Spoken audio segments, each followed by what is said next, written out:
At a major Hollywood studio, in a corner office of Sub-Basement D, the development executives toil in obscurity to reboot it. Bienvenidos, caballeros y caballeras, to Reboot It Season 3. We're going south of the border. Well, I guess maybe west of the border if you want to get technical. We are doing Zorro today. And with me, as usual, the Reboot crew. You know him, you love him. From Hot Takes with Billy Business, Mr. Billy Business. This is one where I'm going to have to actually really restrain myself. I don't think people realize the two guiding influences kind of in all my nerddom from when I was little was Batman and Zorro. For 6 months straight, when I was 4 years old, I dressed up every single day as Zorro. So this is a character that is way too near and dear to my heart to try to do this episode. And here we are. And by the way, Batman and Zorro, basically the exact same character. So except Batman gets glee out of just beating people up for his own vengeance. Zorro is more Spider-Man in that he's just like, I'm doing the right thing, and I'm also going to kind of make fun of you while I do the right thing. Very important distinction that we will get into. But first, let's meet the rest of the panel. You know him from Comedy Central's New Negroes, a regular contributor to Screen Junkies Universe, at least until the pandemic hit. But you get him here every week, hot and fresh, Mr. Ed Greer. Hot and fresh, like dough. Thanks. But an accurate descriptor if ever there was one. Thank you. Yeah, I'm just happy to be here, and my relationship with Zorro is much like Billy's. Watching the Western stuff and seeing how he influenced people like Batman and other street level heroes. You know, street level heroes are my jam, so he's one of the original street level heroes. Absolutely. And finally, you know him from the long-running podcast Nerd Goat, the People's Champion, Mr. Ron Swallow. Hello, people. Man, this is going to be a fun one. My best friend loves Zorro. It's one of his favorite characters. I hope we can do him justice so he doesn't have to yell at me later. Fair enough. Good goal. So, as we've all mentioned, Zorro is the thing today. Zorro is one of the most storied properties in Hollywood. Just to get into it really quick, created in 1919 in the pages of one of the classic pulp magazines, Zorro is Don Diego de la Vega, who is the son of the richest landowner in Spanish California before California was annexed to the United States. Don Diego, at the age of 15, decided that he would fight injustice in his town, the Pueblo of Los Angeles, and decided that he would build himself up to a masked crime fighter. So spent 10 years training in secret with the rapier, excavating the caves under his father's estate, acquiring the Black Stallion tornado, and eventually built himself up into the Curse of Capistrano, the Masked Avenger Zorro. Bill, you are so white. It's tornado. Not tornado. His old horse tornado. It's tornado. Well, I can smolder with the best of them. But Zorro is one of the most storied properties in Hollywood. It was adapted for the first time 1 year after the original story was published in 1920.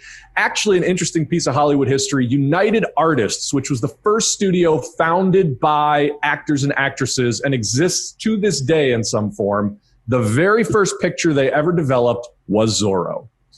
The character has been featured in countless movies, a television series from Disney that was a huge hit in the 50s, and crucially, is the star of one of the greatest reboots of all time from the 1990s, The Mask of Zorro, written by the godfathers of the modern blockbuster, Ted Elliott and Terry Rossio. If you don't know who they are, look them up because they are arguably the greatest summer blockbuster screenwriting team to ever work in Hollywood. And that movie is unbelievable. I'm sure we all have fond memories of it, guys. Yeah, it's funny.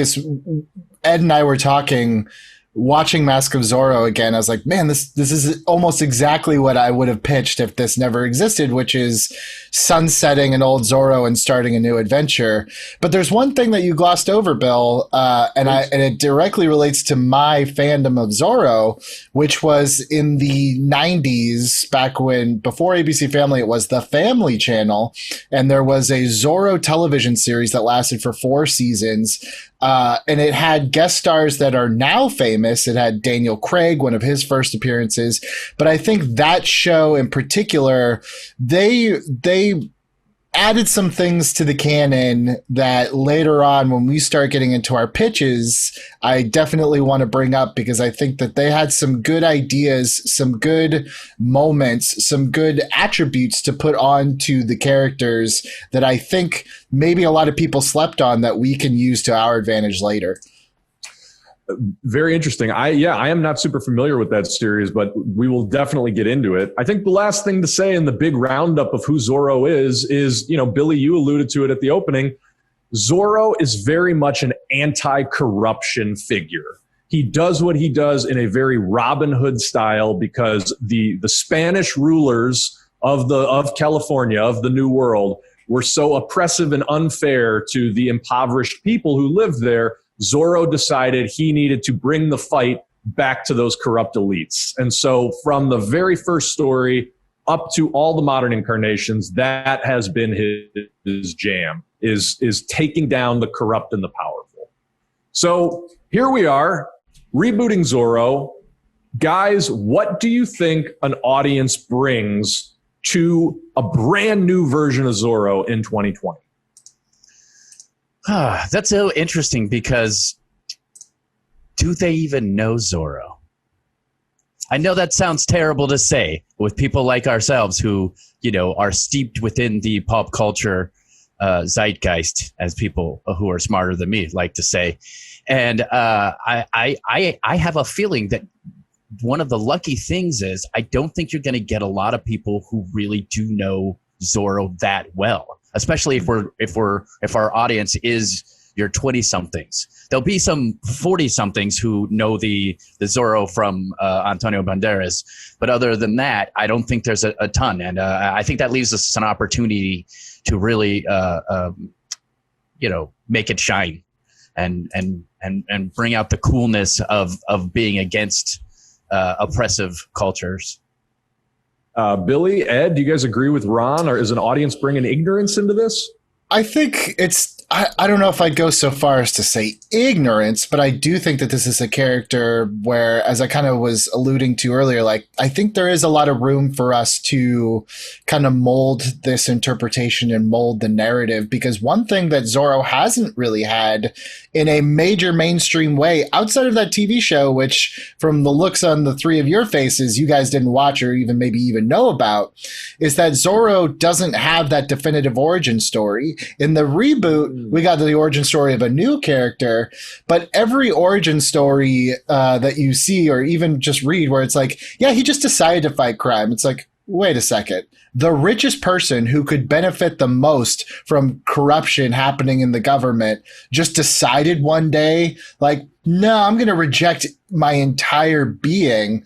That's a story right there. That doesn't just happen. And that's a story that hasn't been told. So for me, I think like, I definitely think an audience comes in with like, they want to see the swashbuckling. They want to see, I don't think we should move this out of the period. Personally, they've done it with cartoons. I think they're doing a TV reboot with a female Zorro in the future. Mm-hmm. I don't think so. I think you can do this like the Crucible, where the Crucible is about the Salem witch trials, but it's really about McCarthyism. And you can do Zorro today that's really talking about everything that's going on right now in our country, but set it in the times of Zorro. Because if Zorro was here right now, Trump would have a Z in every single suit that he owns. And I think there's definitely like, now is the time where I think audiences want swashbuckling. They want a hero they can believe in, a hero they can get behind. But we also need to reconcile, because it hasn't been reconciled, why this 1% elite is the hero of this story. All right. Ed, what do you think? I mean, broadly, I agree that we shouldn't update it. Although I just think the challenge of trying to be Zorro in the modern day would be incredible. It would be an incredible thing to try to be Zorro in the modern day. Go ahead. I was going to say Green Arrow, obviously, or Arrow, is sort of similar-ish in that he just has arrows in a world of guns. I mean, as long as we're talking about it, what if you actually set Zorro in like Western Mexico and it's Zorro versus the cartels? Not pitching that. I'm just saying, I agree with Ed. There is something interesting to Zorro in the modern There's day. agrarian ways to do Zorro in the modern age. However, like I said, the appeal of it is, not necessarily making every acquiescence to the modern day, if you were. But all that being said, what I think people will bring into Zorro is basically what Billy said in regards to he has to be against something formidable and something that we understand in our times. That's one of the greatest things that the Antonio Banderas version did, is have him fighting stuff we could recognize as stuff from our time. So if we have enough historical knowledge to place this in a time and be able to do it old school style, I'm down for that as well.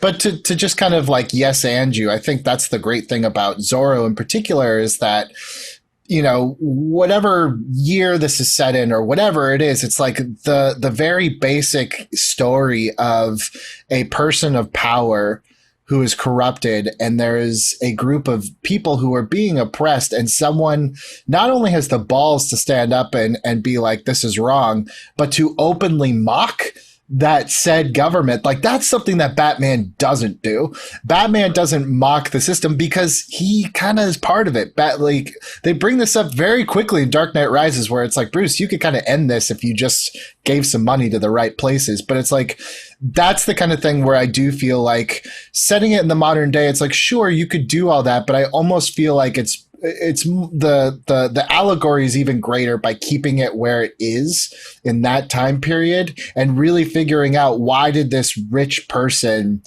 give it all up to become one of the other 99%? Well, I mean, if you really want to like step on that, it could be a white guy taking over a town of Latin people who and then like taking all their money and keeping all their stuff. And not treating them well. I mean, well, yeah. To be fair, that's what they generally do. And then in the last Zorro, they literally put kids in cages. Like, it was on the note. It was like forecasting the future. Yeah, seriously. So I think we should keep going down this road of like, what is this story really about? But before we do that, I just wanted to throw a monkey wrench in here that in terms of what audiences expect, I do think there's a negative expectation that people will have about an Old West style story. I think if we've seen anything over the past 20 years, we've seen that audiences are a little bit burnt out on the trappings and the tropes of the Western. I just don't think that those things play. And you can make all the arguments you want about like, it's the specific Western stories that have been told. But I would say since Unforgiven in the mid 90s, have we had a Western that has really popped in the popular culture? I would say no. I mean, there was that kind of minor resurgence in the mid 2000s, around like 2005, 6. You had True Grit, you had 310 to Yuma, you had Appaloosa, you had Assassination of Jesse James. Like, to me, I guess that's my point, is I think if we do it right, like, you could put Zorro anywhere in time because the story is the same. I don't think we're trying to hit those Western tropes, because I think if you watch that Antonio Banderas Zorro, it's not really about the time that they're in. It's about the drama of the story. That's just me personally. I'm not scared of doing something in that time. Well, yeah. And but also just the yes and that. The thing that they did in the Antonio Banderas one, like you said, them grandfathering out or whatever, you know what I'm saying? Them recognizing that Zorro is a tradition at the beginning of a new movie franchise was pretty brave. Them being like, there was a Zorro. The Zorro your daddy knows about is this old man in Latin face. But basically he wasn't, though, because he was playing the part of Spain who is white and comes and takes the resources. So even that part wasn't so people called it whitewashing when in actuality it was bowing to what actually happened in history. People who come to your land and claim to be from another land, but they're also from your land and they're the best people in your land too. They're the best people at their land and the best people in your land. Deal with it and get in that cage and work in a mine. So that sort of villain is quite easy to root against. Yeah, absolutely. I would also argue that it could be any time, but I don't know. There's something like, I think one key is to make it into and put it in a town where, you know, it's a tight-knit community of people who care about each other. Because the other thing that I think Zorro does, and maybe this will be down the road that we're talking about this, or, you know, later in this episode, but like he inspires people too. That's one of the things that I always felt like is he inspired the townspeople to stand up for themselves and to rise up against their oppressors. And I think that's huge. That's a huge part that we need to make sure we have in there. Very Robin Hood in that way. Yeah, exactly. Yep. Mm-hmm. Yeah.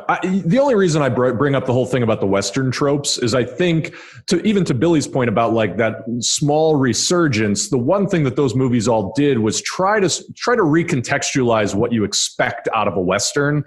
All I'm saying is I think that Elliot and Rossio 1990 whatever movie with Antonio Banderas did the best possible version of a classic swashbuckling Western tone.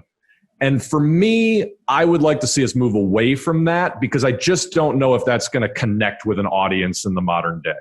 And that might just be more about the tone of the story than it is about the aesthetics. I don't know. Well, and there's a way to do that to get a sort of timelessness out of it. Like that's kind of why I suggested a small town situation. I'm from New Mexico, if some of you don't know. And if you've been to some of the small towns in New Mexico, it feels like it's timeless anyways. Everything's adobe. Like the houses all look like old school Western places, but you still have Starbucks. You know what I mean? I will just say this is where I'm going to really fight my feelings on this one. Being California and Los Angeles in particular has always been a very big part of the Zorro mythos. If we move away with that, tell me that now so I can just kind of hide for a second and bite my lip and shake my fist under the desk, and then I will be able to go on. Okay, but hold on, Ron. What this is my conception of a fix of all that, so we can kind of get into it and get to the story. Yeah, we got to split the difference between old timey, no cars, no nothing more than flintlock pistols. We split the difference. I think we can do it again, guys. I think we can do it. Like the early parts of California were still the Wild Wild West. Chinatown, they were stealing land. One in every 15th person had a car.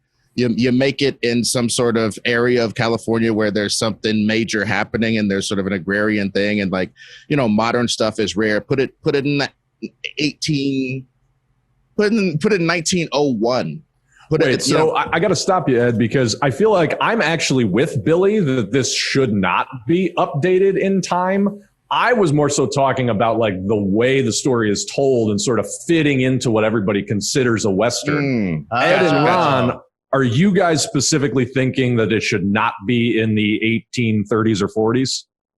I'm not committed to any of them. I just thought with what you were talking about that it sounded like you wanted to modernize it a bit. I don't have a problem with it being in the 1830s. And I think it also, just like you said, it makes sense because you got a horse.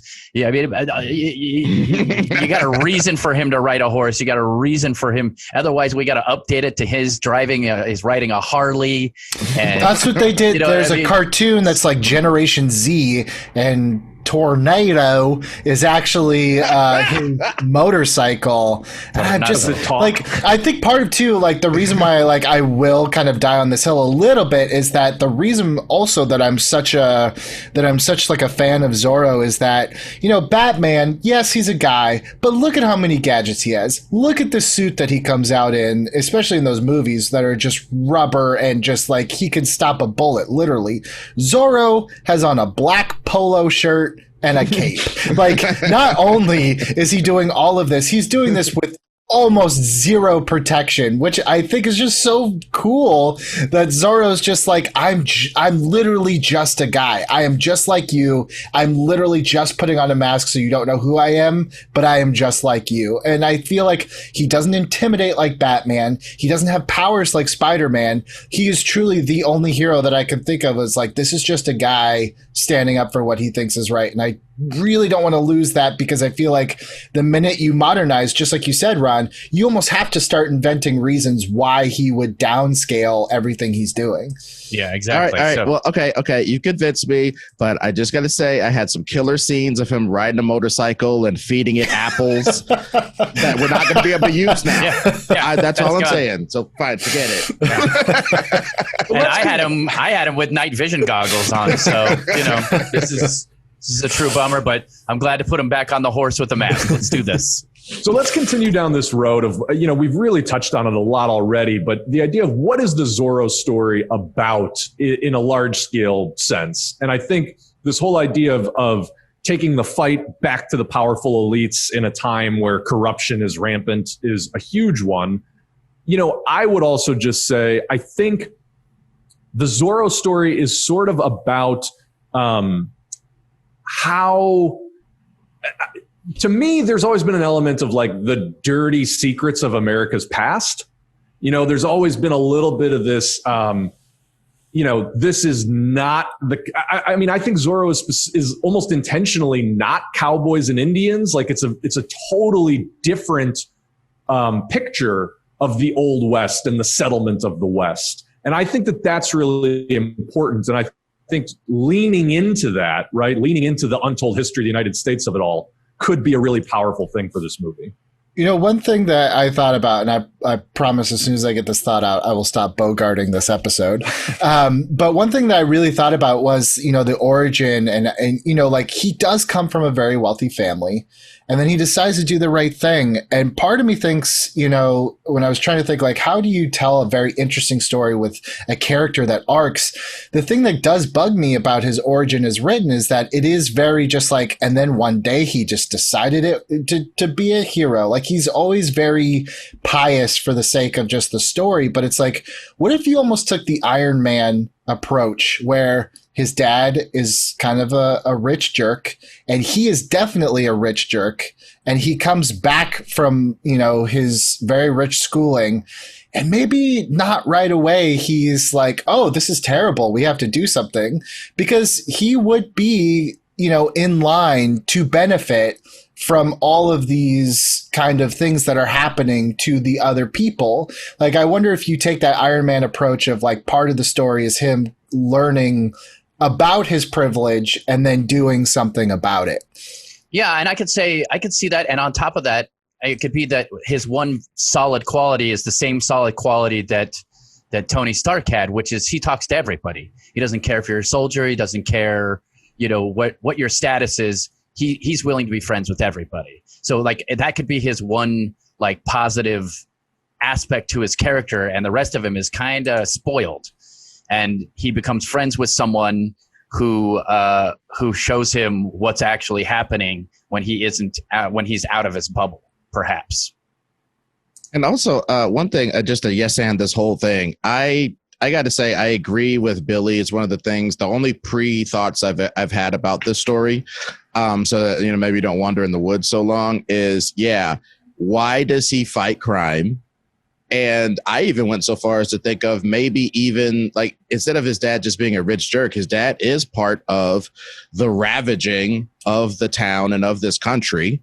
Absolutely. And so one of the other ravagers takes his ravagings, you know what I'm saying? Like one of the other people who are involved with ravaging the stuff sees all the stuff that he has, takes over his stuff. And next thing you know, you got a 10-year-old young De La Vega boy kicked out of his house, and he's not rich anymore. He spent his whole life being a rich boy with little, those little sailor suits and licking giant ass lollipops and stuff. And next thing you know, he's a dirty ass street urchin that has to deal on his own because his dad was Scarface and got Scarfaced.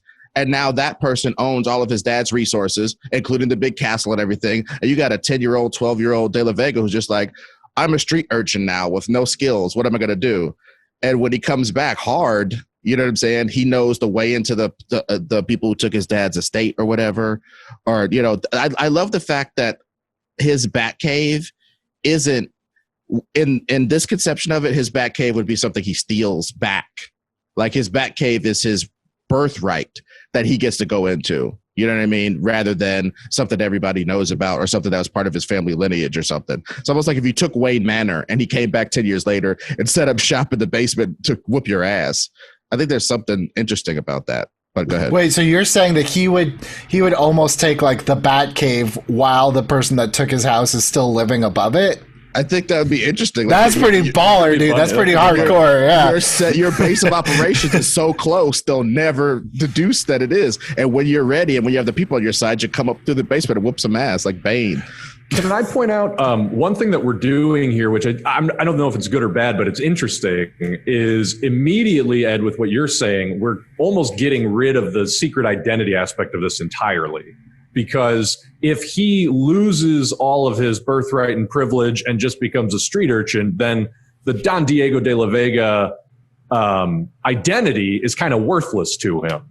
You know, because the classic setup was very much 1960s style Bruce Wayne, where it's like, no, I'm a dilettante and I can, you know, come and go amongst the powerful as I please. But then at night, I'm this figure of vengeance. Well, and to be fair, the 1996 one did away with it as well by making Antonio Banderas kind of a street urchin who learns the ways of the effete from Don de la Vega himself in a passing of the torch sort of situation.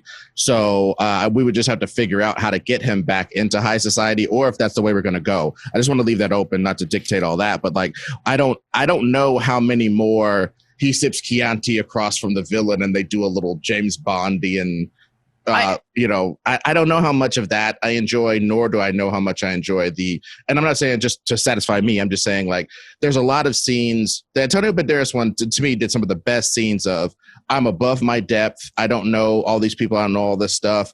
It was very interesting to see him play the game of the effete person because he had actually earned, you know, the skills. Count of Monte Cristo. I mean, they basically ripped off Count of Monte Cristo in that movie in a great way.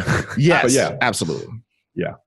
That sounds interesting to me because I see a couple of scenes where he gets to learn how to do all those things. Also, what if he finds the horse in the wild, Tornado, and he like actually tames him instead of like buying him or something along those lines? It's another step in his putting on the mask and becoming Zorro. Making it a boy and his dog type of situation when he's kind of youngish, or maybe he's 16 or something, and one of his first adventures is to liberate this horse from some bad men who, you know, I've been whipping it or something along those lines.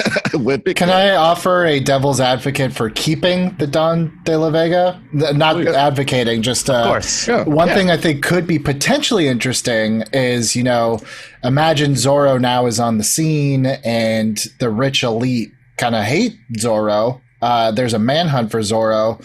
And imagine if the man who was put in charge of hunting Zorro was Diego de la Vega. So he basically has to, because the one thing that I always thought was doofy was that they tried to use the Clark Kent thing where it's like, oh, he can't handle a sword. It's like, you know, he went away to train for swords. Like everyone knows that's why Diego went to school, was to learn to be like a swordsman. So that's really stupid. But if he comes back and he's very shrewd and he's like, I want information on Zorro, I will offer rewards for information. And basically he's finding out how much people already know about him and where not to strike because he's the leader of the task force for himself. I think that could be kind of fun to play. If Diego isn't like this charming guy, that's not like his guise isn't like, oh, the charming kind of helpless guy. But what if his disguise is being just as ruthless and just as corrupt as anyone, but really that's how he always knows where to strike, is that he's in the inner circle. I've got a way where we can do both, where the beginning is him having what Ed said happened to him, and then he works his way back up and basically worms his way within the organization to become as big as that. Gangs of New York style. Yeah. And so then he rises back up sort of to take his name back. But the whole time what he's actually been doing is infiltrating so that he can then help Zorro and help the people by becoming part of it, but then taking it apart from the inside type of thing. Maybe then we get a little bit of both your guys' ideas. There's something too that I'm still looking for, like a cool twist to all this, but I want to return, if we can, to the idea of doing the origin story. And are we all on board with the idea that he gets screwed over and sort of his fortune or his estate or whatever is ripped away from him by this corrupt government? Does that feel right? Well, the only thing that I would just as the person who proffered that idea, the only thing that's bad about that is it takes away it makes it a very clear choice for him to fight corruption, because they've taken something directly from him rather than him having empathy for somebody else. But I would also argue that's more how stuff actually happens. I mean, you took the words kind of out of my mouth, Ed, and I would just offer, like, I kind of feel like then we lose. You're right. That probably is more of a realistic motivator, is you screwed me. So it's like a revenge story.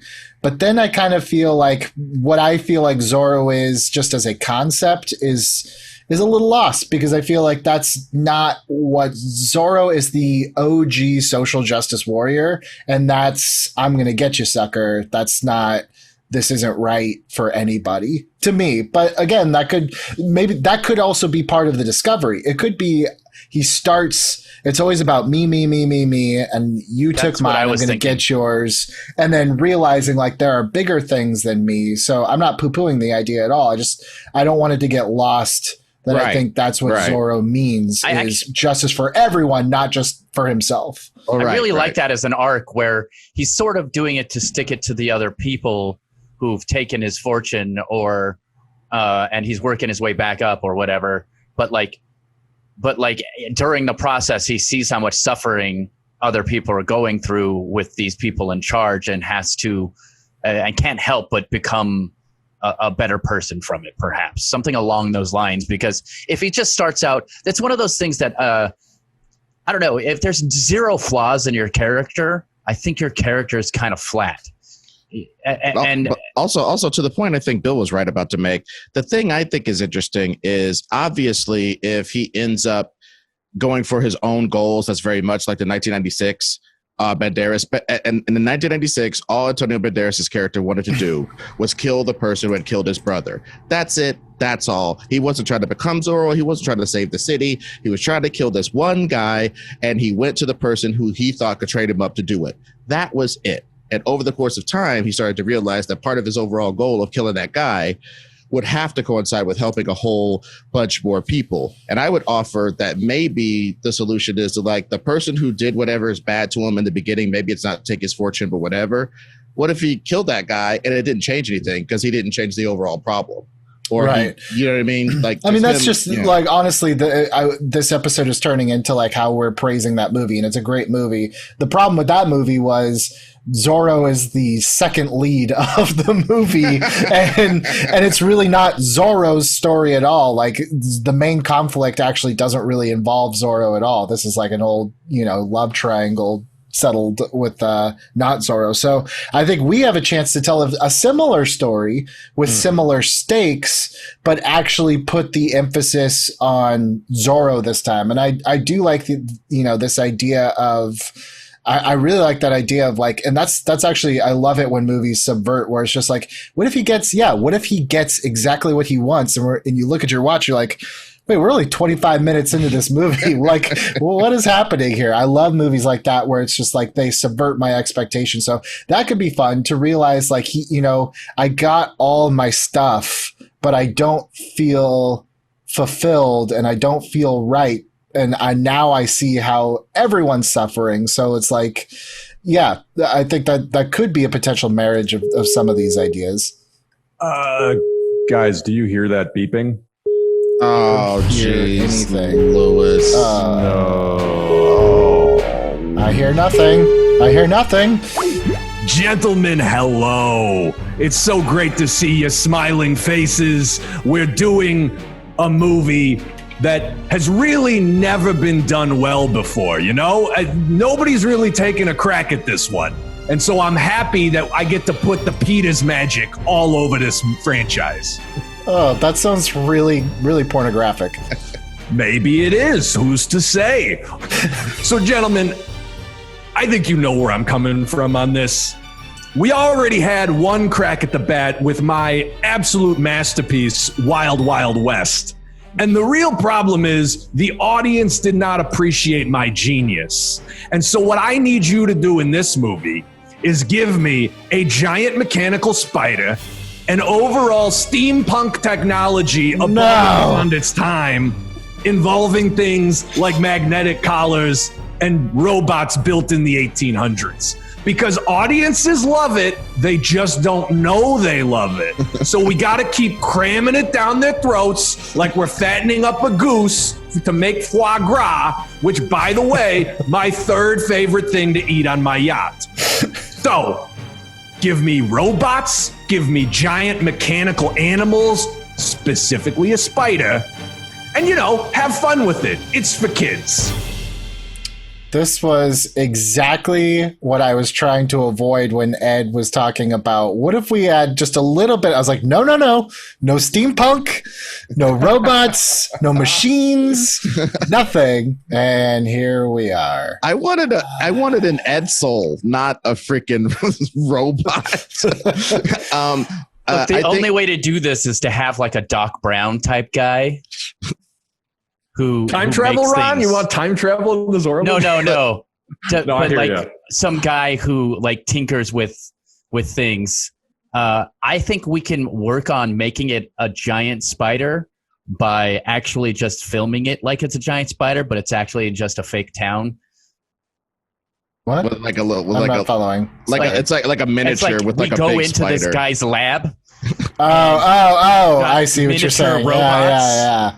And then we film big on the miniature robots doing something. I'm just coming up with a way to get what Peters wants. Wait. Right, so I told you earlier there were things that were in the TV show that maybe we could lean on to help. And one of them was they directly kind of like it's very cyclical, in which, you know, Zorro inspires Batman, and in this show aspects of Batman inspired Zorro, where he has a literal like secret entrance in his house to a Zorro cave, but he also has and I don't think this is canon for other parts of Zorro, but his father kind of saved this other young boy, and he lives with them, Philippe, and he's mute in this version, but he kind of acts as like somewhat of an Alfred, somewhat of a Q, where he always kind of like, you know, he helps do experiments with Zorro. This Zorro is very much like a chemist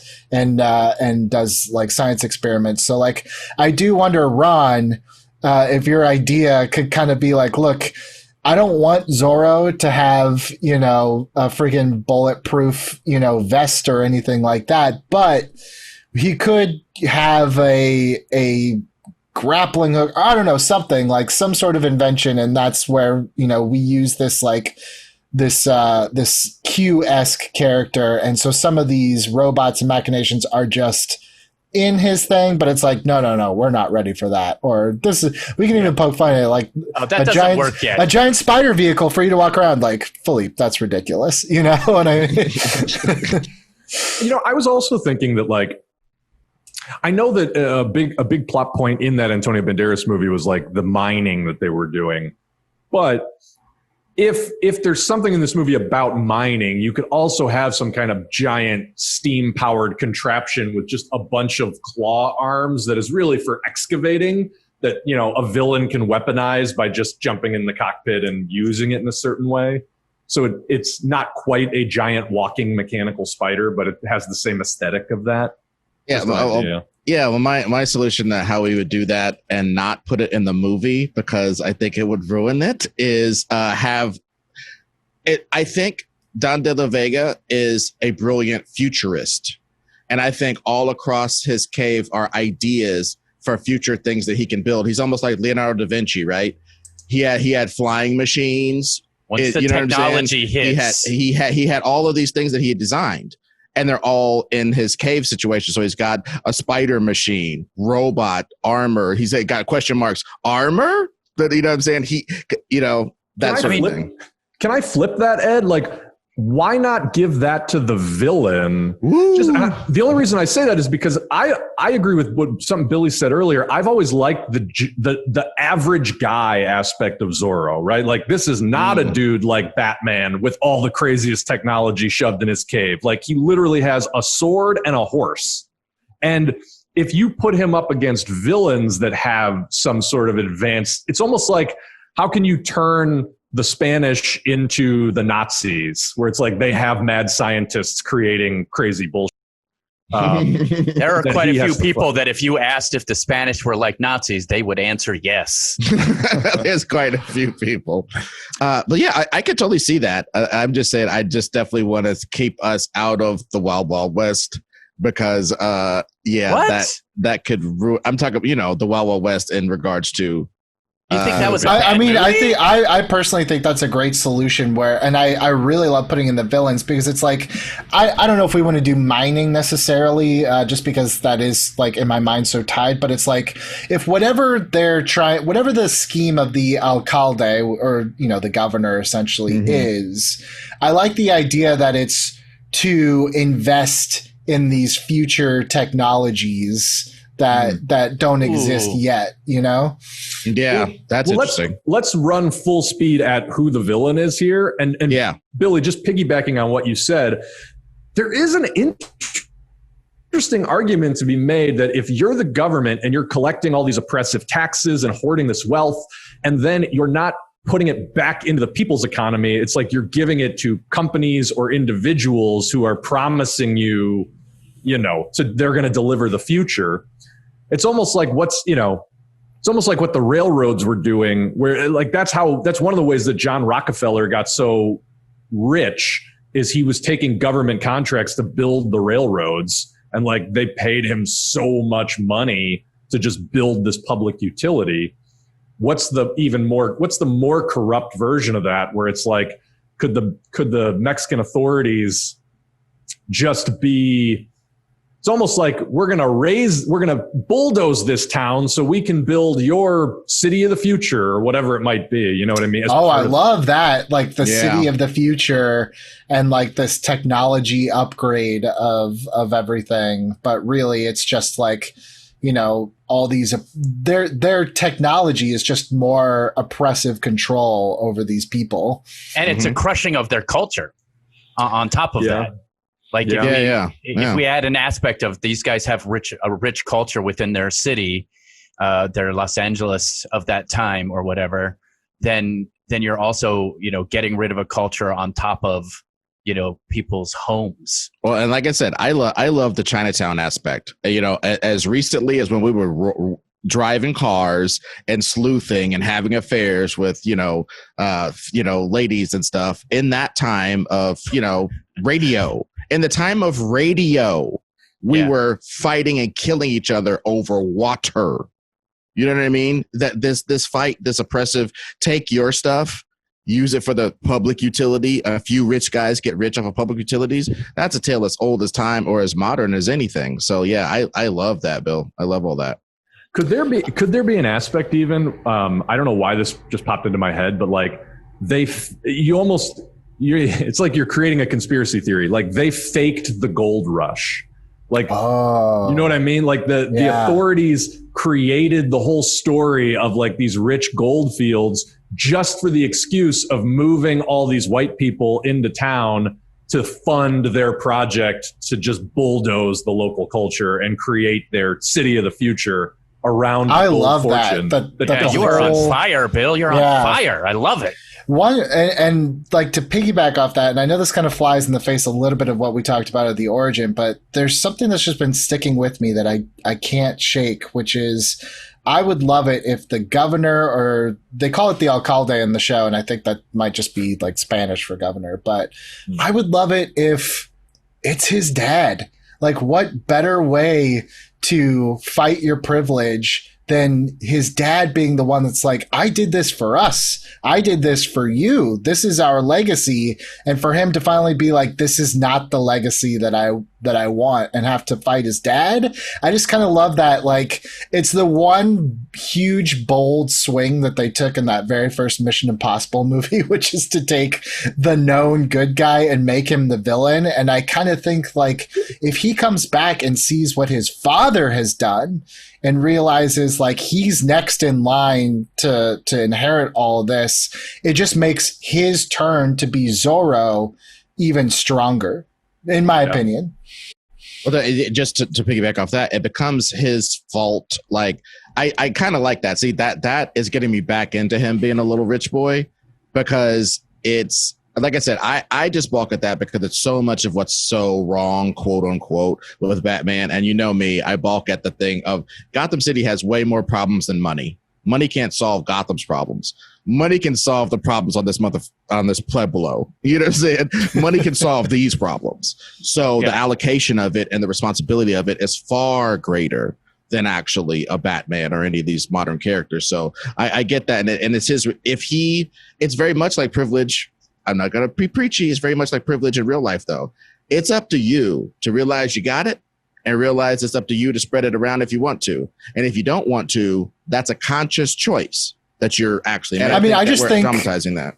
I just think of like the real, again, like this is me just trying to like, how do I tie this into feelings that we're feeling today? Like every kid that it cut off their parents and refused to go to Thanksgiving because they supported a government that they themselves could not look themselves in the mirror and be a part of. Like if you see a son reject not only his father's principles, but reject this legacy that is left out for his family. Like, I feel like a lot of people are actually in like minor ways feeling that right now. And that's how Zorro stays relevant. You know, totally I just want to, I think that's a great point. I'm just going to throw some more things out to see how we can sort of pull it all together. But if part of what Zorro's doing is uncovering that like there's a whole conspiracy, there's no gold rush. Like there's this whole other weird kind of fascist futurist plan to develop the West, whatever it is. That means not only is the government in on it, but there's some propaganda happening through the press. Like, how are they spreading this message? And there's going to be that aspect of it to fight. There's definitely a military aspect of like, we're going to bring in troops. Like, this is an excuse to bring in troops to keep the peace. But what they're really going to do is help us drive people out of their homes. You know, it becomes like this multi-pronged thing where, Billy, to your point about like, how does he actually come around to being Zorro? Maybe it doesn't have to be like one incident. Maybe it's like he comes back from schooling in Europe or whatever. And it starts to be like, the first thing he discovers is if his father is the publisher of the newspaper or something, why, like they're telling people that there's been gold discovered, but there's no gold. Where's the gold? And then you look into like, where's the gold? And then it becomes like, no, it's actually, there's like a military encampment here on the other side of these mountains. Why? And you know what I mean? And it's like, as he starts to pull the pieces together. Yeah. So there is we have a mystery. That's fun too. There's one piece of the kind of Zorro mythos that we need to find a way, and she could be the connective tissue, which is in the movies and the TV show it's Lolita. In the show that I watched, it was Victoria, which I think Lolita has just weird name connotations just now.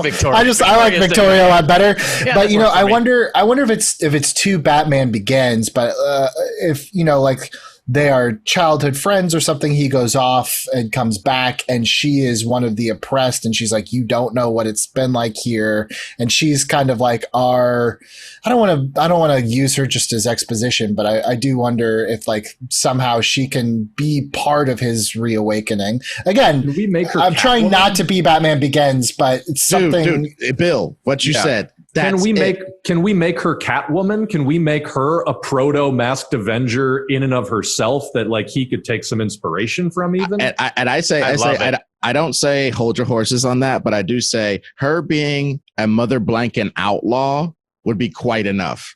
You know what I'm saying? Her yeah. outlaw. That's it. Like, what if she? I mean, what if she is legitimately just a train robber? Like, she's just straight up old school bandit, and him as this privileged rich guy. Like, she could absolutely open his eyes to the problems, to some of the problems of the underclass, in a way that doesn't then make her, like you're saying, Billy, just.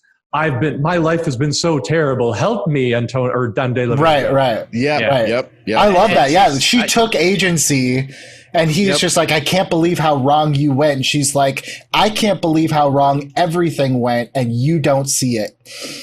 I love that. Nice. Yeah, She could be the Robin Hood character, where she's literally like targeting these shipments of gold or money or whatever, so that she can hand them out to the town. And he starts by thinking like, that's horrible. But then once he becomes Zorro and goes down the road of this adventure, he gets fully on board with that mission. I'm not even opposed to, because, in the sequel, which was not very good, but in the sequel, they give Catherine Zeta-Jones kind of more of an action-y role. It's like, I'm not opposed at this point to creating a female version of Zorro, and they kind of do it together. Like you said, like Catwoman, like I could see a trilogy or something spanning some sort of spinoff where it's like they do this together.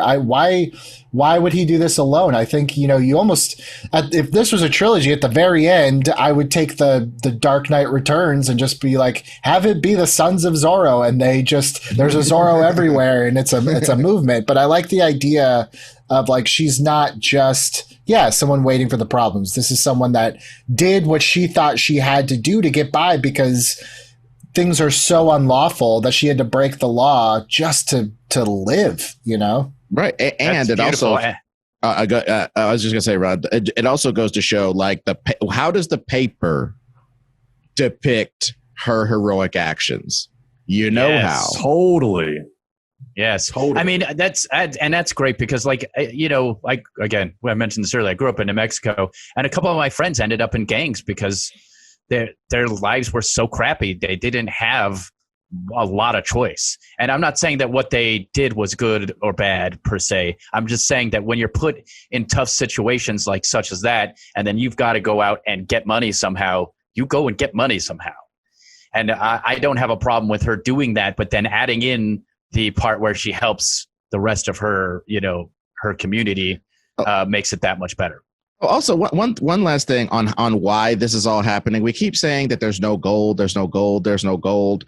To me, there is gold, and maybe it's oil, and nobody understands what it actually is. But if you're an actual futurist and you really know how we're going to progress, and you found a rich vein of something that we could use for these future machines and stuff, and you have the grand vision of owning this whole thing, you could conceivably trick people into something they understand to accomplish your goal, which only you understand. I kind of like that from the idea of the mad tinkerer futurist as the villain. Like, what if we're just positing a world where some dude has invented the internal combustion engine in 1849, and he's part of this consortium that's like, we are going to totally transform the way the United States works, and that becomes the motivation. He's for a second, I was just thinking, what if it's just clean water? But that might be a little too. Not in Los Angeles. Yeah, we're still having that problem, buddy. So we definitely have not fixed that. And then it would also just be Chinatown again with swords. Sure. And just as to what Victoria, I think we're calling her for now. As for what Victoria does, I think. This, me, I'm the stupid action guy. She's the shooter and he's the slicer. And that's their team dynamic. You know what I mean? She's like Bill Money from Unforgiven, and he's a flipper and stab you and ride his horse and fancy guy. I would also love it if her personality, I was going to say, I would love if her personality was no nonsense. I'm thinking like Deadpool Cable, because Zorro is he's so jocular and flippant about it. I would love it if she's like, you're not taking this seriously. You need to, like, he's just like, no, like, part of taking them down is exposing them as clowns to everybody and taking away the fear that they actually mean something. I love that kind of interplay. And that's them. why she can't actually inspire anybody, because she's a damn outlaw. She's got a very small window, whereas Zorro can actually be a hero. And her arc is to go from outlaw to hero, which doesn't mean outlaw to lawful person at all in this story. That's not what that means at all. And he can go from effete little punk to hero. I love it. Love it. Love it. I mean, it's a great arc for her too, because it's like, if her flaw is that she has been hardened to life in a way that she's losing even as she wins, right? Because she loses any sort of passion or zeal for living.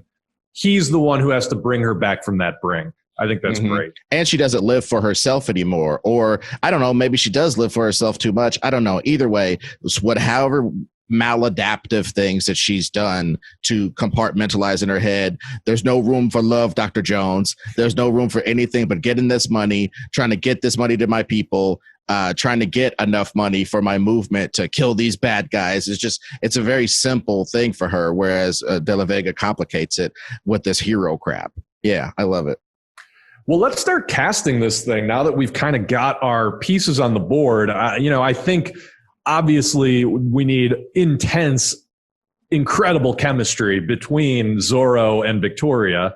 We're going to need Zorro's dad, potentially Zorro's mom. I mean, this is the other thing. We could gender bend this a little bit. I mean, is there an argument to be made that Zorro's mom is also in on the conspiracy? Is she part of this villainous thing? So it's not just the sins of the father? Well, I propose that, yes, because I truly, madly, deeply hate this conception that the dudes who run this world and run it into the ground and murder it and have these wives sitting right next to them. I refuse to think that these chicks don't know what's going on.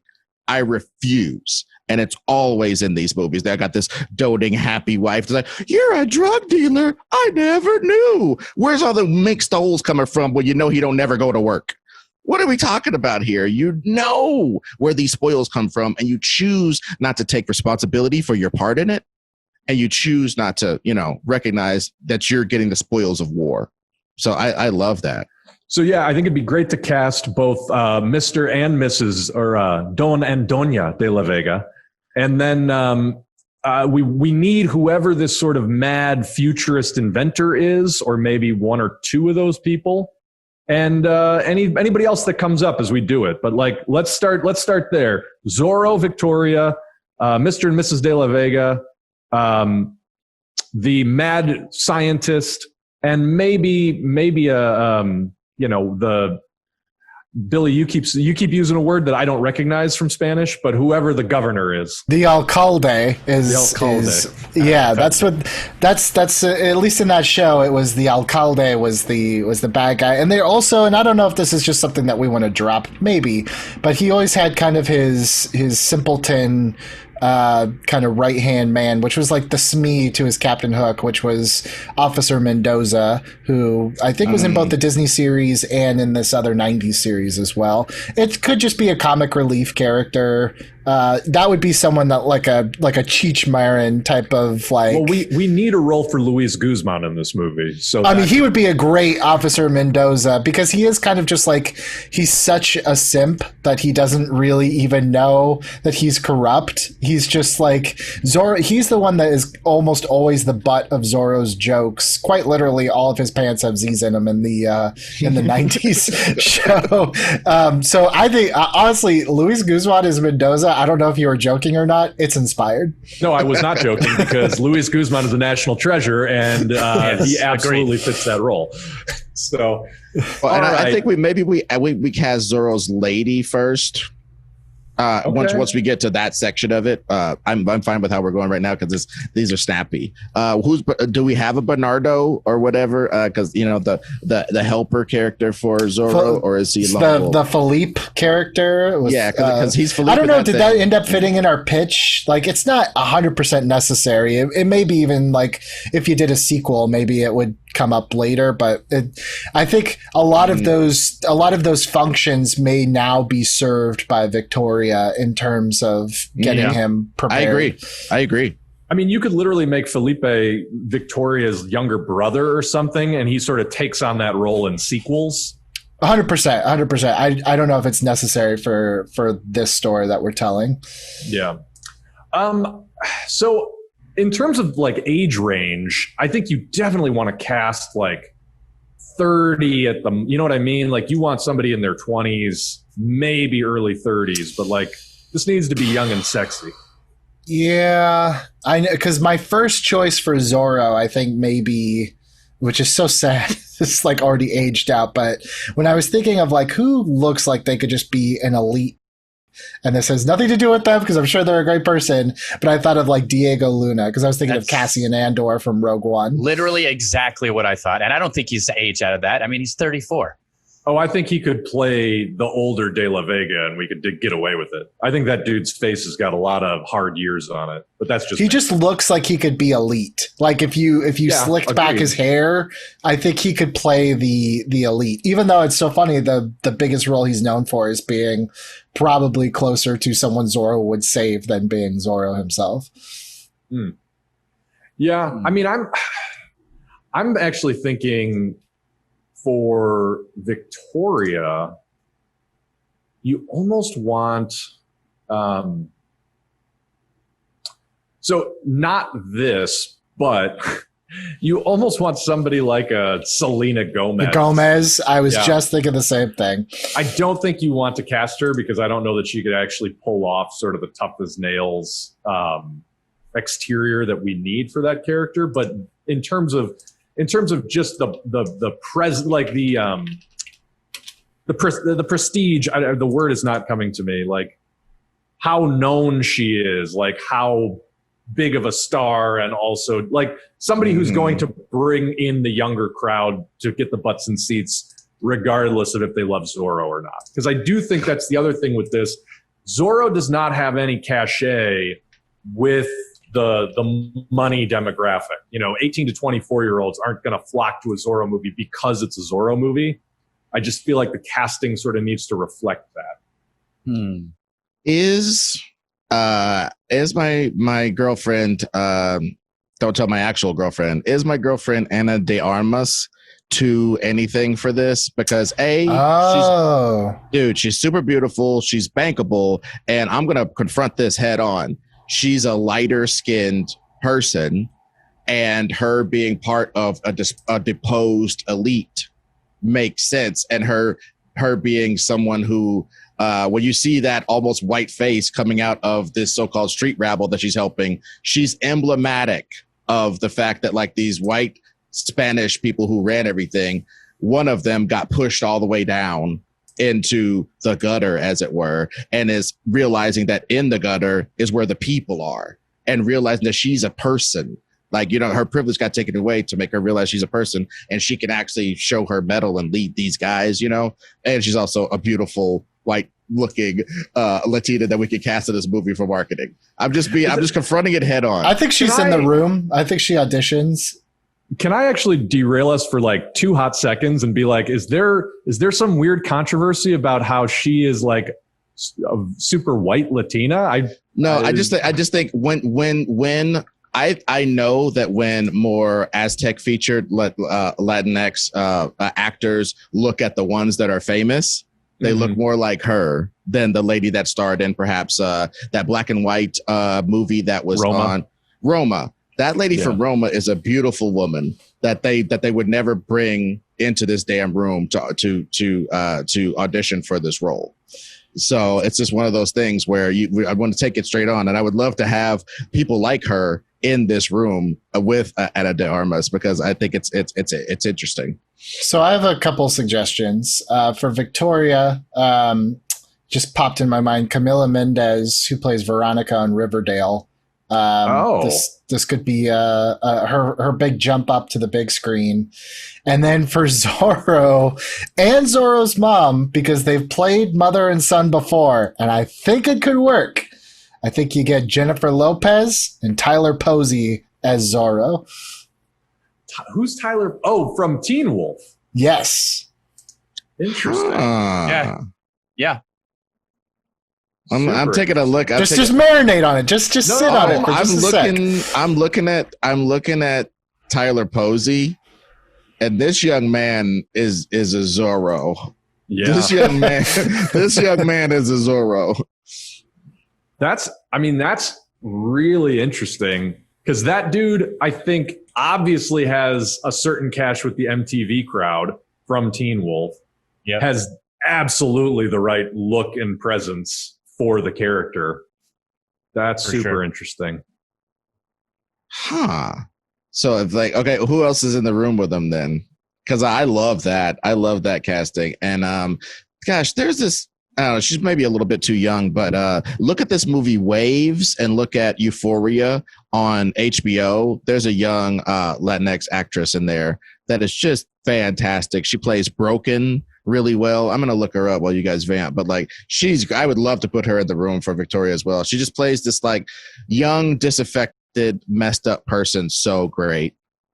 I don't know why I can never remember her name, but I really enjoy her as an actress. The lead from Jane the Virgin, who played kind of the exact role that we're talking about for Victoria in the movie Annihilation with Natalie Portman. She was one of those soldiers, but she very much Rodriguez? Gina Rodriguez. Maybe? I'm going to look it up. I think it is. I think it is. That's her name. Yeah. That's her name. Okay, then yes. She's 36. Okay, so she's a little bit older now. Fair. For this character, 36 is not old. Yeah, please don't come at us. Fair. I would, Oh, you know what other thought I had, Billy? To your point about the Mendoza, sort of the bumbling guy. If it's not Luis Guzman, what if we took Sofia Vergara's son from Modern Family? Oh, Manny. I can't remember his real name, but Manny, that kid's a crack up. He would be fantastic in sort of like the bumbling comic relief role. That kid would be phenomenal. And he's also like, he's in his mid-20s now. Yeah, he's not a kid anymore. But he has like this, he's like a grown man that still looks like he's 11, which is kind of funny for Mendoza because that's the mentality that Mendoza always had. Dude, and him with like pasted on facial hair. Oh my God. That Zorro rips off his fake mustache. Oh my God. Yeah, he gets a sopping rag and wipes it off and it just smears on his mouth like a Barney Rubble beard. Oh man, that's funny. There's a kid who was in the Netflix show 13 Reasons Why, which I think is the absolute pinnacle of if you want to get an 18 to 24 audience, you cast out of that show. Who's not only a good actor, but he's actually like a very vocal advocate for sort of Latinx representation. And I think that could actually be an interesting part of this movie's marketing is if you really lean into the idea of like pushing and embracing Latinx representation in Hollywood. Mm-hmm. Are you talking about Christian Navarro? Christian Navarro. Yeah. So I can see it. An interesting possibility there. Nice. Put him in the room. You know, we were talking about for Doña de la Vega, Zorro's mom. I just brought up Sofia Vergara, but that could be an interesting casting as well. Mostly because she's so likable, and so like to have a heel turn moment where you realize like she's also in on it. I think I love that. Oh, also we could also do, and I know everybody in this group will not want to admit it, but Salma Hayek is now old enough to be some 20-something-year-old person's mom. Absolutely. And boy, is she a smoke show. Boy, is she charming. And boy, could she do a nice evil turn as well. I mean, she's done it for Dusk Till Dawn and different things. And I think she's an interesting actress. But I think Sophia and her fighting it out as the and J-Lo. I'm going to fight for J-Lo to be in the room. She's got to lose that Bronx accent, though, to play a Spanish noblewoman. Nope. J-Lo does what J-Lo wants to do, and you love it. J-Lo do what J-Lo do. Did we decide on who the dad is? No, not yet. What about like maybe it's just too like on the nose, but what about like a Javier Bardem or a Benicio, someone who's just has something like a little off on or maybe that's more like the mad scientist character if they're not the same. I was thinking about Andy Garcia. Kills every movie he's in, but maybe. Yeah. Oh, you think he kills every movie he's in? He has a reputation of being kind of box office poison. Oh, well then never mind. I don't know. He had 11 other co-stars to help him out in those Oceans movies, so yeah, that doesn't count. Yeah, Benjamin Pratt also would be really great. He played Benjamin Bratt. Bratt. Oh, Benjamin Bratt's actually a really good choice. I like that. Also, I could totally see him playing it like Billy Zane in Titanic, by the way, Benjamin Bratt, and sort of like that type of I could see that. Sorry, and when we pan across to A Cold Day or whatever, if we don't see my main man, damn, I just lost his name just that quick. You know who I'm talking about with the big guitar lady on his chest. She's got a big hat on her chest. Danny Trejo. Yes. Danny Trejo has to be because he's in this. He's an older man, so you don't have to have him as some thug. He could be part of, the some of the Illuminati or something like that. I think he'd be good. But you don't have to have him act a bunch. It's worth keeping in mind that the Spanish authorities not only could be, but almost should be white. Yeah. There's no reason to actually cast like Mexican American or Puerto Rican American or whatever. Puerto Ricans are Americans, but you know what I mean? Like you don't actually have to have mestizo people in those roles. Yeah. Oh, that's totally true. I'm just saying like in regards to every time somebody does something bad to a people, some of that people are part of it too. You know what I'm saying? That's true. So I'm just saying mixed in there. Well, Danny Trejo next to the whitest person ever makes sense to me because he was the one who sold out earliest. Like he sold out before he even got that chest tattoo. What about like Christoph Waltz as the alcalde? I mean, I would almost say, what about Christoph Waltz as the mad scientist and really lean into the weird Nazi connotation where it's like, this dude is almost an immigrant from the East Coast who found willing buyers out here in the wilds of Alta California. You know what I mean? I like that. Yeah, and I think that's kind of interesting because he wouldn't even be Spanish or mestizo. He's outside of all of that, trying to exploit all of them. That could be pretty darn interesting if we chose to go that direction. Yeah. Yeah, I think there's mileage to be had out of like taking East Coast elites and having them conspire with the Spanish authorities, while meanwhile the Californian Mexican people are the ones getting trampled by the whole thing. You know, I think that's sort of an important dynamic. I'm thinking in terms of the older De La Vega. What about Gael Garcia Bernal, who has been in like a lot of Pedro Almodovar's movies? You might recognize him. We'll have a picture of him up here, but he's a very distinguished actor who normally will play a hero role. And so again, I'm just trying to find an actor who you want to trust and you want to be the good guy, and then it turns out, no, they're okay. Well, what if this is probably too meta, but someone's got to say it here. What if we just have Antonio Banderas be? I was gonna say, I'd like him to be in it. It'd probably be too confusing because the audience would think it's yeah. But look, I got one. If Jamie Foxx gets to be Electro again, are you telling me I can't even entertain the thought of Antonio Banderas? Dude, I'm not going to derail this by raging around that because, hey, so your money. Get your money, brother. But I was going to say also another person, dude, Pedro Pascal. He's a heroic actor that everybody knows is a heroic actor. By the time we get this movie off the ground, he'll be 50 years old. He's presently 45. And he looks like a hero. He quacks like a hero. And if he wasn't, it would be the biggest damn bummer. And the audience, knowing that he's the Mandalorian, knowing that he's this great guy in real life, and then he's this total piece of crap in this, I think it'd be a nice swerve. So I would love for him to be in the room for the older De La Vega, and I could see him being with Salma Hayek or with Sofia Vergara or J Lo.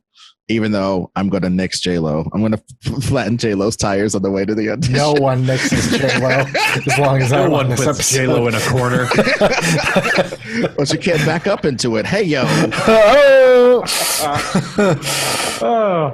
All right. Well, let's sort of review where we're at. We've got some good Zorro choices. We've got some good Victoria choices. I think we've got some good Doña de la Vega choices. We've got some good Don de la Vega choices. Christoph Waltz as the mad scientist is an interesting choice. Either Manny from Modern Family or Luis Guzman as Mendoza, the bumbling police captain.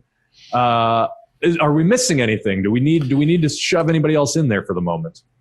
Just sorry if I'm getting it mixed up a little bit. Do we have an alcalde? Do we have not really? Although I know, but I feel like it's kind of weird. You know, that's why I was almost saying, like, I wonder if his father becomes the alcalde, because it's weird to have, like, the Joker essentially being just a side character while Batman's really fighting, you know, Doctor Strange over here. Yeah, you know but what I mean? Also, it's his dad having sold out to, I think that's a great, thank you for putting a point on that, Billy. His dad has sold out to outside interest. His dad, as the alcalde, is supposed to take care of his people. These people and their way of life is his literal responsibility. And he has sold out to this weird Boys from Brazil clown because he's bought into this weird, you know, he's bought into the money part. This guy has a vision that maybe even our alcalde / Don de la Vega's dad doesn't understand, but he understands all this damn money that's coming in, and he understands he wants to be part of the future.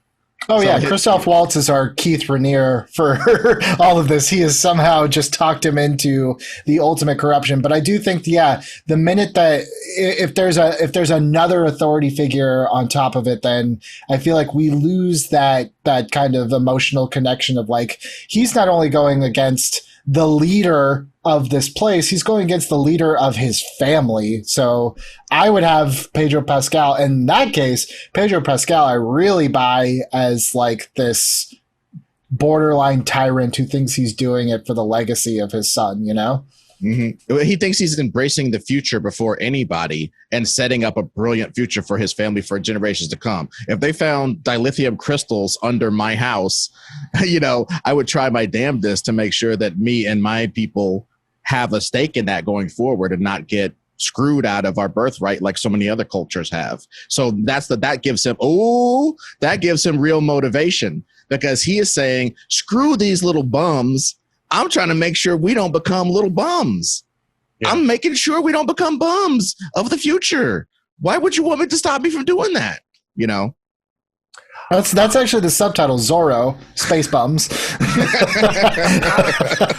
I'm just going to throw a little bit of a grenade in here and say, can we find a role for the guy who played Pablo Escobar on Narcos? Because that guy is freaking incredible. Sure. I mean, I think I was just thinking, like, look, you'd probably realistically, even though it's not necessarily in the pitch, you would probably have some sort of, like, assassin or some sort of, like, you know, I was just thinking, like, the Dave Bautista in whatever the last Bond movie, Spectre, you're heavy. That's not necessarily, like, it doesn't really matter to the pitch, but once you get in there, you're like, oh, you need Zorro to actually fight someone.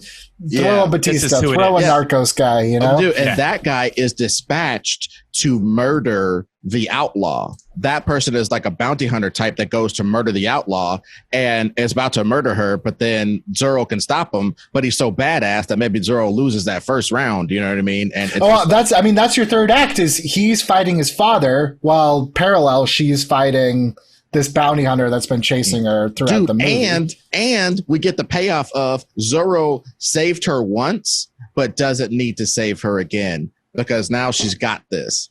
Oh, yeah. Love it. All right, who's directing? Okay. Robert Rodriguez. I mean, And that's not a bad choice. Dude, he's got to honestly. be in the room, or we're going to get crucified. Rightfully so. I know also he like- wants it really bad, but I'm going to right now veto Quentin Tarantino. I know it's his dream to direct a Zorro, no. but I'm going to say no. They did a comic book, Django Meets Zorro. I know. Yeah. He's a huge fan, but I just That's funny. no. Sorry. How about Not this one. Alfonso Orozco? He did Harry Potter and The Prisoner of Azkaban, Gravity, Great Expectations. Oh, That's Cuarón. Alfonso Cuarón. Yeah, I can't say his name right. Wait, what did you call him? Well, his other last name is Orozco. He has two names. I said the last name. There's Alfonso Cuarón Spanish Orozco. naming. Yeah, it's a Spanish naming convention, but it's Alfonso Cuarón. He's very famous. Yeah. I mean, that's an easy choice. He's phenomenal. But yeah, Ed, what do you think? No, I mean, I'm down with that. I'm down for. Wait a minute. Who did he do Birdman? That was Iñárritu. Yeah, him too. I don't want to just name all the famous ones, but the bottom line is, Martin Campbell directed the last one of James Bond fame. He's certainly a swashbuckler type. He understood the genre. He did a great job of doing that movie.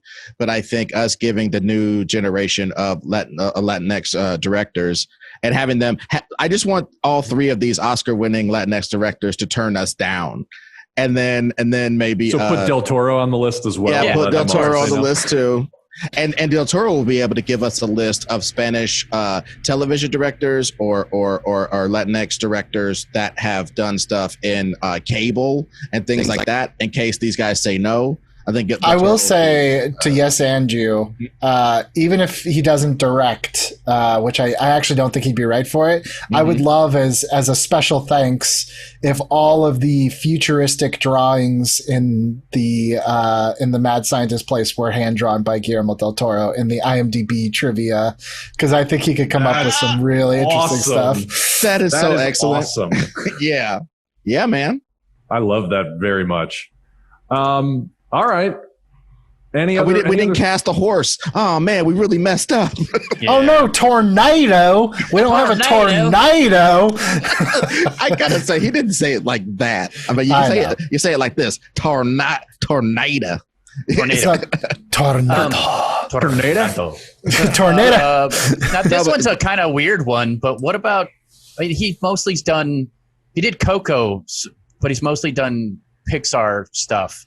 But Adrian Molina as maybe a co-director of some type.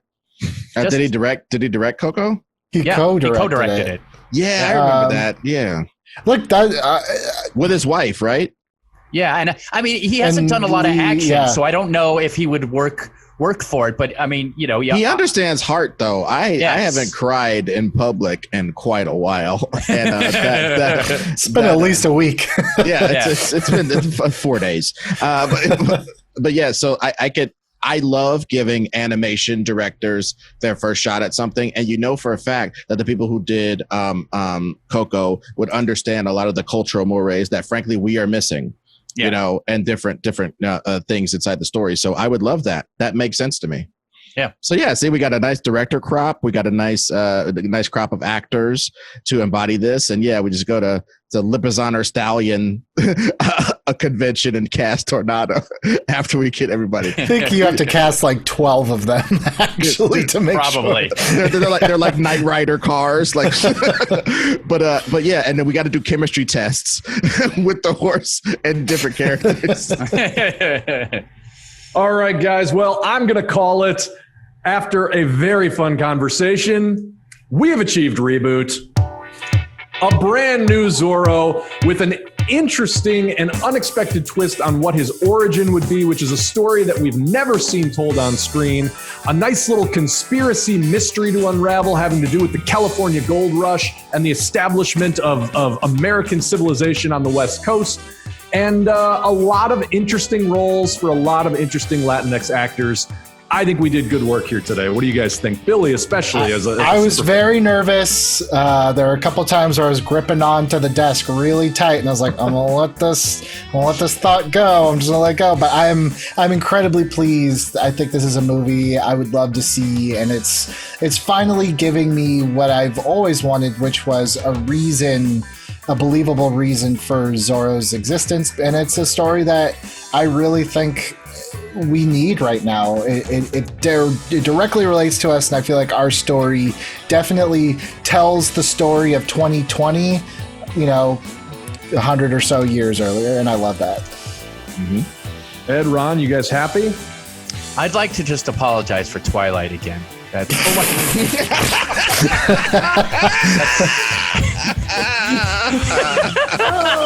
noted. So noted. Noted. And I'm glad. I think this was fun. It was a movie I would go see 100%. Mm-hmm. And I'll just keep it short and sweet. We finally made Zorro have a real revolutionary heart. Mm-hmm. You know what I mean? And I think that was a worthy contribution. I love the cross-pollination that you and Billy basically did between the family and the authorities, and the way that his rebellion and revolution ends up sort of targeting both. I think that was phenomenal. Yeah, and adding character arcs so that both of them are becoming heroes, starting as something different. I enjoyed that as well. So, all right, nice job, fellas. If you guys at home love what we're doing here, we got way more to come here in season 3. We are off to the races. We've had some really interesting ups and downs in our rebooting so far, and there's more interesting stuff to come.